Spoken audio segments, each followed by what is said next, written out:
A little 3-minute discussion, wasn't a long conversation, right? But it was enough to let her know that history matters and that the things that she sees didn't just happen, that they're the result of certain policies. Because here's what's interesting about that area that we now like to call the ghetto. The reality is the ghetto was created, and public housing in particular was created not for poor black people.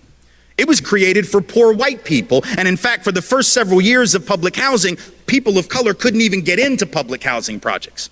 They were essentially segregated by race. Only poor white folks could even live there. And then what happened is the government created some new programs under the FHA program, the VA loan program, later on the GI Bill program, which allowed those same white folks who had been poor and struggling to leave public housing and to leave urban areas and to hustle it out to the suburbs where only we could live, or to the smaller towns where only we were going to be welcome. So what's interesting is that the hood became the hood because only people of color now were allowed to live there.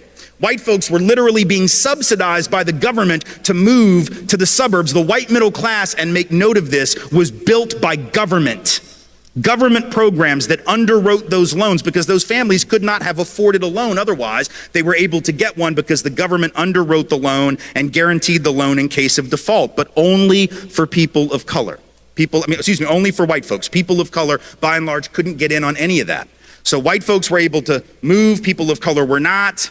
Certain neighborhoods deteriorated economically, other neighborhoods went up in value. At the very same time, the government was doing what they called urban renewal, which meant they came through black neighborhoods and Latino neighborhoods, and they built interstates right through the heart of the community, right? Knocking down black homes, black apartments, knocking down black-owned businesses all around the country. Between 1950 and 1970, about 1 in 5 apartments or houses lived in by black folks was knocked to the ground for economic development purposes, even though people of color couldn't benefit from almost any of that economic development. So that's how our communities come to look the way they look. But if